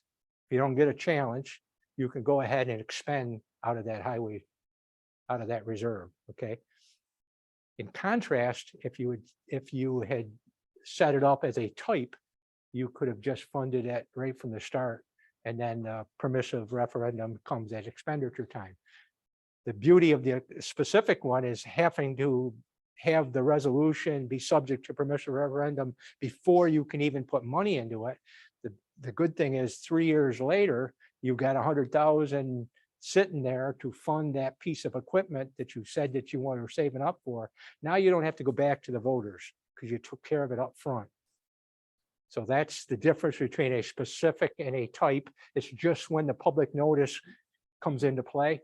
Both of them require a permissive referendum. Both of them require highway superintendent involvement. Okay. I would dare say in my auditing experience, I probably saw at least 75% of the capital reserves were a type, you know, because nobody really knew, you know, and if you think about it, that reserve has a long life because you might have 200,000 sitting into it, and then all of a sudden you want to expend 100. still got 100 left, you can continue to build that reserve, right? That sometimes that goes on for a long time. A specific reserve, if you think about that, that's a very short life. You told the voters up front what you were saving for, how much, the maximum that you were going to save. And once you expend it, that's gone. Because if you want to save for another specific piece of equipment, you have to start again with a different specific reserve. So questions on that? I would encourage you to get the local management guide on reserves. There's right in the appendix, there's good boilerplated resolutions. Yes, Ken. Schools don't follow anything. Schools, capital reserves at the school level are mandatory referendum. A capital reserve, in order for a school district to establish a capital reserve, they have to go to the voters and get permission. They have to put a proposition to the voters saying that the school district wishes to save up to, and their resolution, that's not governed by general municipal law, it's governed by education law. Their resolution has to say the maximum dollar amount, what the purpose is, and what the term is going to be. That they're going to save up to 10 years, X to up to $1.5 million for a building improvement program or whatever. And that proposition has to be presented to the voters. And if the voters approve it, then they can start putting money into it. If they don't, there's no legal authority then for them to set any money in that reserve. And you see it violated all the time. Unfortunately. Because those are the laws that are there to protect the taxpayers from being unduly burdened by savings without them knowing what they're saying being saved for. And I see it all the time. Yeah. But it's a different section of law than what towns use. Theirs is education law. And fire districts are the only other ones that have a mandatory referendum for that. If a fire district wants to save up for a piece of fire equipment, they have to go to the voters. It's mandatory. Right? All other local governments, towns, villages, cities, counties, and usually villages and even counties don't even have the referendum requirements. It's mostly towns that. Okay. There's where did that come from? So these are the examples of this is examples of a specific versus a type anyhow. Okay. All right, we'll go to the next one. And this is if you want to know about permissive referendum and requirements, that's the section of town law that basically is going to tell you that it's going to require 5% of the number of voters. And okay, employee. What am I doing? 14, I got to rush here. These are just record requirements that all highway superintendents have to keep. Okay. Let me go to the next. And these are, I used to see all the time, I'd see highway payrolls charged in some arbitrary method. Probably a lot of you are still doing that, where everything that they do in the highway department between December and March, let's say, all gets charged to 5142 snow removal or whatever. And then certain months of the year, they change and they say, okay, now the entire payrolls will be charged to 5110 or whatever. You see that in practice an awful lot. It's not a recommended practice. It's not required for you to do. So I always tell people not to use that method. So go to the next one, I guess. And this is a common time record that you use, where it just says that this particular employee worked 8 hours every day for a total, and they would submit the total hours. And then based upon whatever that system of charging was going to be, that's how that payroll got charged. It wasn't, a lot of times it's not even close to what the work that was being performed was. It's just a system that made the accounting and the budgeting to jive better. But it's not a recommended method. So we'll go to the next one. This is a better method, okay, where you've got the various functions that should be kept track of as to where that particular employee worked, and you would charge the number of hours that they did performing each function to it. That's the proper way to keep your time records. It's not a heavy lift. A lot of towns that started using it said, hey, we give the guys 10 minutes at the end of the day, they come into the break room and they put down where they worked. Now, I know a lot of highway superintendents are probably thinking that's way more work than we're gonna do and whatever, but there's a big benefit to doing it this way. But, so I would always recommend that you use this method. That way you'll know, because it's gonna help you with decisions down the road. Whether it's shared services or county contracts or whatever, you need to get a handle on exactly how many hours your highway crew is spending on each type of a function. So that, if you're looking at a county contract agreement or whatever, you're gonna know what it's, hopefully you're gonna know a better idea of what it's actually costing you to plow county roads or whatever, or to perform a particular function. So just a recommendation. I've seen it implemented very effectively by highway superintendents that were very resistive to using it. I've talked to them in future years at different training events, and they'll come up and they say, Laird, it wasn't that big of a deal. My guys got used to it in the first week or so. We just take our time records, we send it over to the payroll clerk, and they charge the payrolls based upon that. And you develop your budgets based upon where the where the work is actually being performed. It's also actually a good way for you to charge back to the general fund, the water districts, sewer, for these work that's being performed. If you're not keeping records like that, I don't know how you're going to submit accurate vouchers to the general fund or to the water or sewer districts to get reimbursed for work that your highway crew is doing. Okay. Well, that's just it's in your slides anyhow. You can look at it or not, I guess. Fuel records, something that highway superintendents should keep. Town boards can require a town highway superintendent to keep fuel records. Years ago, when everybody had underground tanks, the DEC was pretty strict about going in and making sure that you had perpetual fuel records and that you were reconciling the purchases and the use and the inventory level. Now everybody has above grade tanks, and leakage might not be a big issue, but theft is still a big issue. So you should maintain purchase and use fuel records. I think I show an example here of, and it's basically, you have an ending level at the end of 1 month, whether you stuck the tank or you got a gauge or whatever. Most people, I think, stick their tanks. I don't know. And then you look at how many gallons got delivered in that month, so you start your beginning and your purchases and you add that up. That's how much was available during that month. And then you stick the tank at the end of the month and you look the difference, and you have an expected level of 260 gallons if everything was perfect, if there was no evaporation and no filling up 5-gallon cans or whatever. You would expect to have 260 gallons. In reality, you're not going to have. There's always going to be a difference. Town boards should decide what level of difference they need to investigate. If it's you could have a theft issue or whatever. If your usage records and your purchase records and your inventory records don't reconcile, but you wouldn't know that unless you do that periodically. Okay. We can't spend an awful lot on competitive bidding. The big thing that you need to know about this is you're always going to have your either Association of Towns, OSC attorneys, or your municipal attorneys probably involved in a lot of these, because the purchasing laws have changed so much over the years.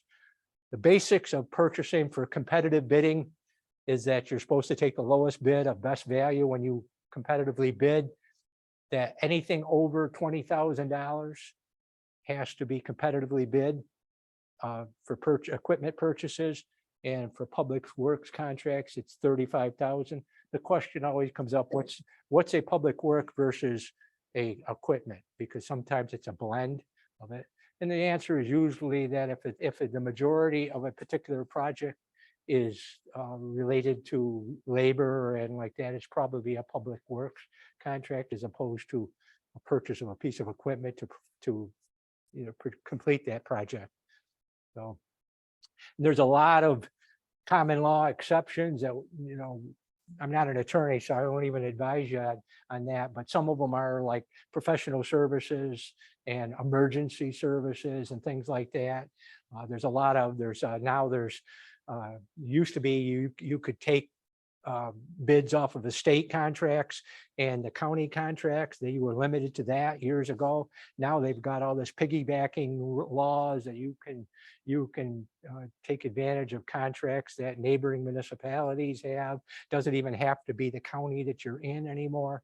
So there's a lot of, and then there's other exceptions. You can do what they call standardization, where you can buy things that are just standard for a particular piece of equipment.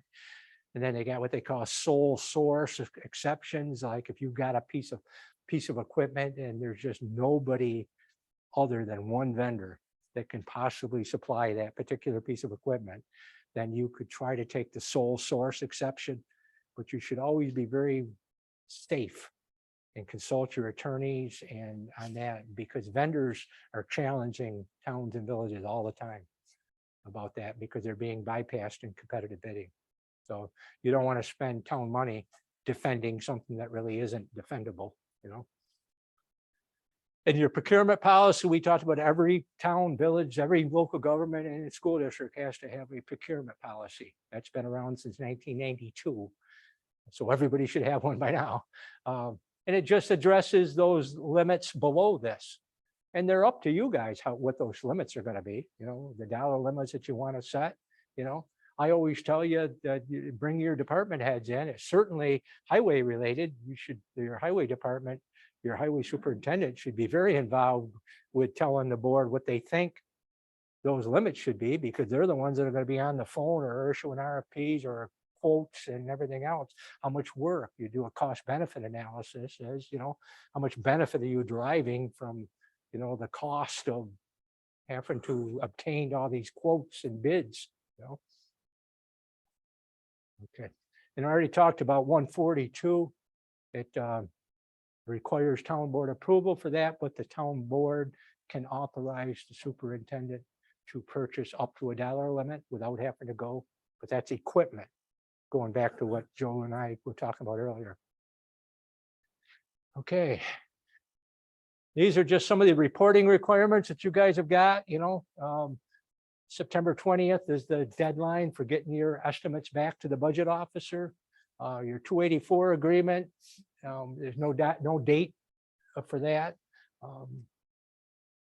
Inventory of machinery, tools, and implement, that's September, I think, maybe. I can't remember. I think there's a September deadline on that one. It's specified in highway law anyhow. Some highway departments receive money.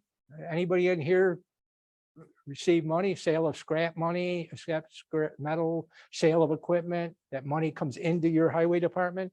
If that's the case, you should be reporting any receipts of monies to the town supervisor, along with other departments like the town clerk, the town justice, everybody else that has to prepare a monthly report. A town that I used to live in, over in the town of Pompey, they used to sell culvert. If you were putting in a driveway, their crew would come over and they wanted to put the culvert in under your driveway because they wanted to keep their ditches clear, but you had to buy the culvert from them. So they were receiving the monies at the highway garage, and then periodically the highway clerk would take it over to the town supervisor, exchange receipts, and a monthly report should be presented to the town supervisor showing whatever activity. So, okay.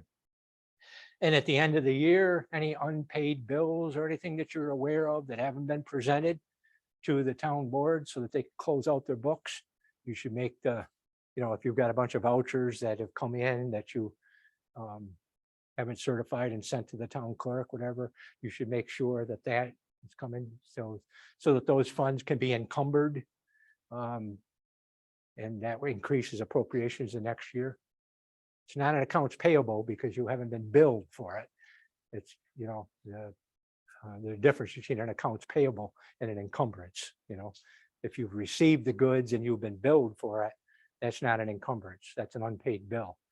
But you may have committed the town to a particular purchase by the end of the year and maybe haven't been billed yet for it and haven't received the goods. The town supervisor has to be aware of that in order to encumber those funds. Okay, what do we got here next? we should be getting to the end. These are just controllers' opinions. I think I might have skipped one slide that talked about highway vouchers. Anything related to any expenditure related to the highway department, the highway superintendent should certify that voucher and approve that purchase to make sure that the things that got ordered are what they actually ordered and what the prices were what got quoted or whatever. And that voucher should be certified by the highway superintendent and sent to the town board for audit and approval. Unless you have a town control, any towns got a town controller? I doubt it. Most. If there's a town controller, the town controller audits and approves vouchers, but most towns, the town board has to audit and approve all vouchers, including the highway department. But the thing that highway superintendents need to know is their signature should be on that voucher, certifying the fact that everything that's on that voucher agrees with prices that were quoted, did the stuff actually arrive, those type of things. Okay. So I don't think I always run out of time. I finished 3 minutes early, so. And I'm sorry I rushed through those last slides, but I know it's a long time to sit to go through this stuff, but I would entertain any questions that you have now. You've been asking good questions, but yes. So that's, that the highway superintendent keeps track of payroll time, hours worked, and overtime. Mhm. What about benefit hours? As far as leave time, he should certainly be tracking that. Now, a lot of times the town bookkeeper will also keep parallel records on leave time. The payroll clerk sometimes will have the official leave records. If the time card shows like 3 hours of sick time used or whatever, then the payroll clerk should be able to look at that and have the same information that a highway superintendent has to make sure that there's accrued hours are available to that. So usually I see it in both places. The highway superintendents keep their own, and then the supervisor's clerk or the payroll clerk will also have it. And like a town that I'm working with quite a bit, that's the way they do it. They get together periodically, once every couple months, and they say, hey, our leave records agree, because if the town highway superintendent is sending in the summary sheet and charging leave time for that, hopefully the highway superintendent's record is going to show enough accruals. But if the payroll clerk doesn't have the same one, she should be doing a double check on it. So I don't think the law requires one or the other do it. It just somebody, the town supervisor has to certify the payroll. So ultimately it stops with the town supervisor to make sure that people are being paid for work actually performed or leave time that they actually have accrued. Yeah.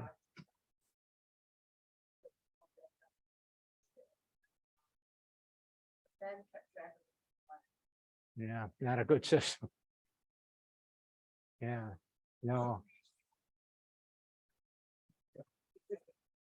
Yeah, no, it's a very expensive benefit, so you want to make sure you got a good handle on it. And the most effective way that I've seen is the highway superintendent and the payroll clerk or the supervisor's clerk to run parallel, and every once in a while check with one another on it.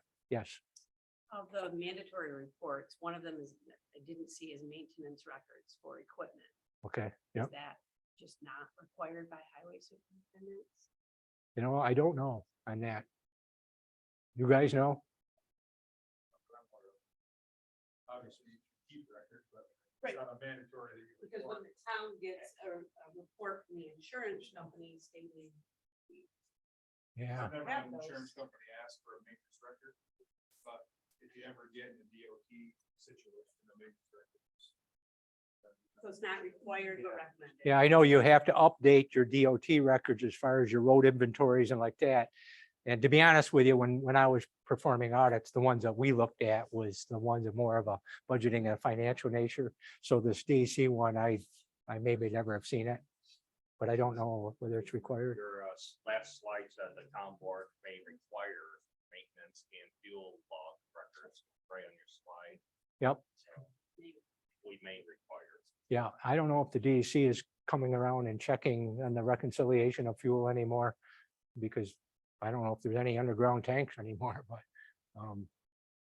we always looked at it as part of an audit. We would always, because it's all part of controlling the town assets, which town law 64 is section 1 is basically says that's the town board's responsibility.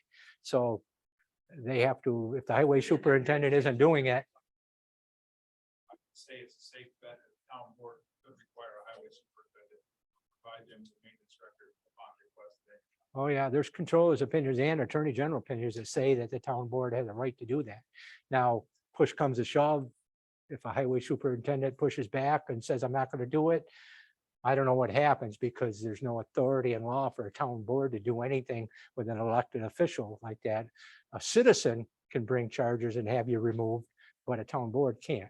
So I guess ultimately a town board, if a highway superintendent was going to push back and said, no, I'm not going to do it, the town board could have somebody else, a board member or another worker come in and do it. They can't, a highway superintendent couldn't stop you from performing an important internal control like that, but whether you can force them to do it themselves, I don't know. Hopefully it would never come to that, but, and that's where I think that liaison from the board to the highway superintendent, it's a huge benefit. I encourage everybody to use that, because not every board member is going to be aware of everything that you guys do within the highway department, but the one person that's assigned to that, you see at the village level all the time, one of the trustees is the police commissioner, and serves as a conduit between the police chief and the village board, so the town should have the same thing with a big department like the highway department, that's where your major expenditures come. Pardon? Are there guidelines for the town liaison? What they can You know what? I'll bet Association of Towns might have something. They're a tremendous resource. They've got publications, they got best practices that they can share with you. So I wouldn't be a bit surprised if they could give you examples of that. Thank everybody for being here. I know it's a big crowd and it's a hot night, but I appreciate the good questions. If you got questions.